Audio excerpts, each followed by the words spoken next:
nyo sa research ko, ang pagkakakulong, pag napatunayan ka, mabigat ang naging kasalanan mo dyan sa notaryo. Isang araw, makukulong ka, isang araw. Ganun kabigat yung kaso na yan. Alam nyo po yung bigat ng kaso, yung parusa po, depende po sa parusa. Alam nyo po ba parusa niyan? Isang araw kang pagkakakulong. Kumakit talagang back, ano ko. Hindi ulong sumagot eh. Sumakit ang log-log ko.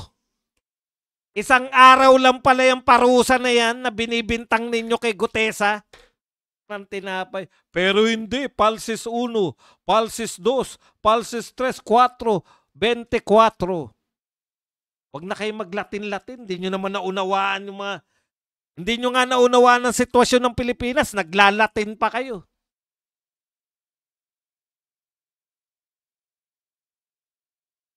Isang araw lang pala kulong yan. Okay.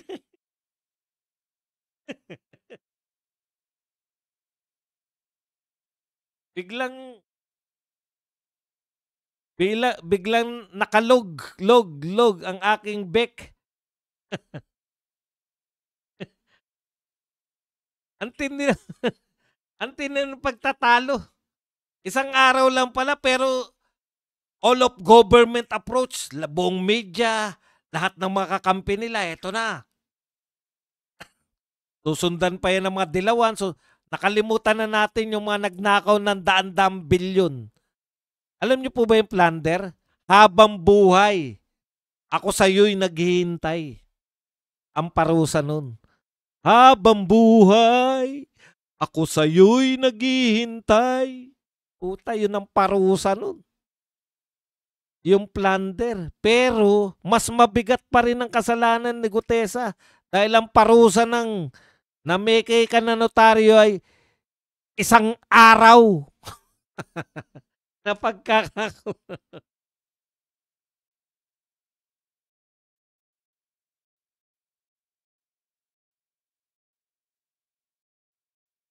Kalog na kalog ang aking back. Matutuwa ka talaga eh. Masisiyan ka eh. O ngayon, eto po. Eto ang question. Kaya eto question ni Defensor eh. Mayroong mga binabanggit si Gutesa na mga pangalan. Dalawa. Pangalan to ha.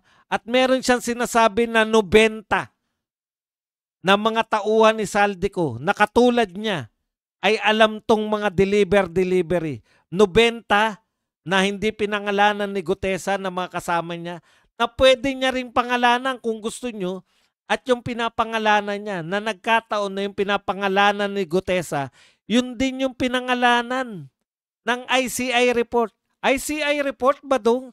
Opo, meron na pong ICI initial report. Kaya nga pinakakasuhan na si Saldico ng plunder eh. Meron na pong initial na report yung ICI na totoo yung sinasabi ni Gutesa, kinukumpirma po na may mali-maleta talagang pera na dinadala sa bahay ni Saldico. Ngayon, tugtong si Gutesa dyan dapat. Siya yung magdudugtong mula kay Saldico, inakyat yung 46. Inakyat yung 46 na maleta, ang pinababa 35 na lang.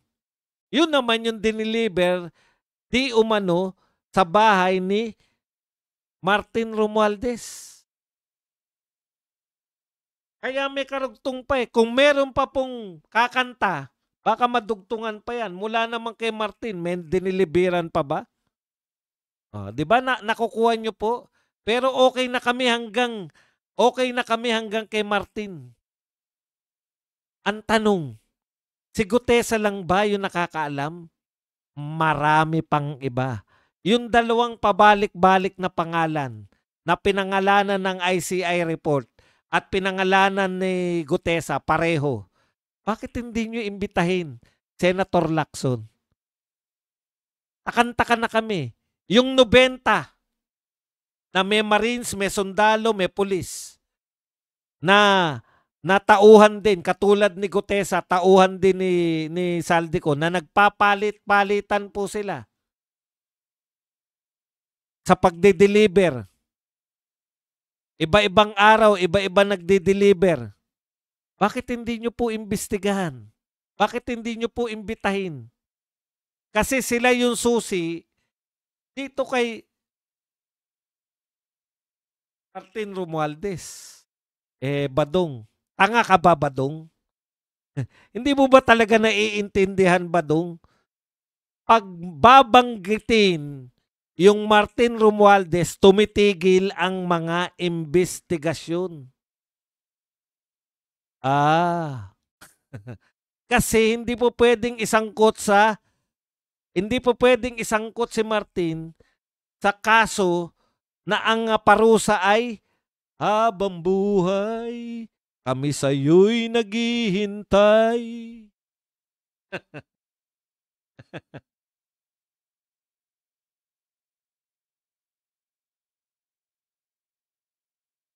Parado sila kay Mike Defensor eh.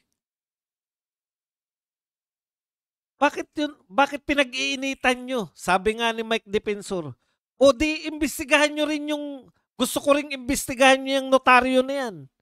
Tama yan. Sino yung namemeke dyan? Malamang tauhan yan. Ano po logic? Na si Gutesa pepekein niya yung notaryo. Alam niyo po, hindi pa ba kayo nakapag-notaryo? Ginagawa tayong gunggong ng mga tao na to. Halos lahat po ng Pilipinong nasa tamang edad. May wastong pag-iisip. Minsan sa kanilang buhay ay gumamit ng notaryo. Hindi lang po panay-panadero ang ginagamit namin. Gumagamit din kami ng notaryo.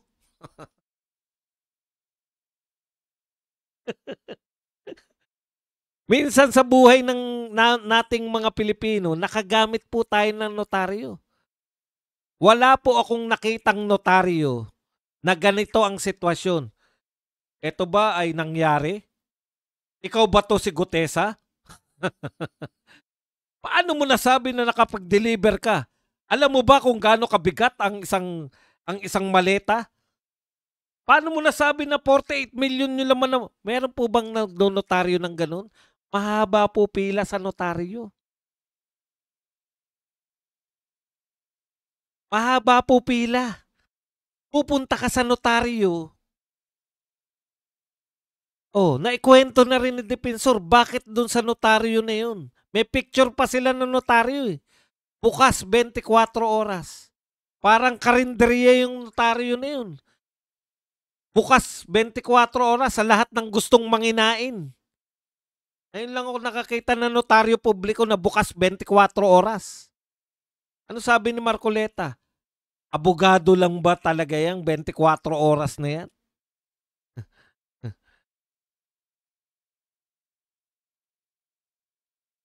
Ibig nyo sabihin, imbestigahan ka na notaryo?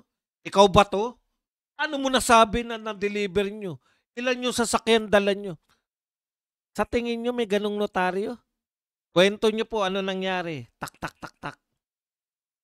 Kung meron na silang salaysay, aralin niya, itatype yan.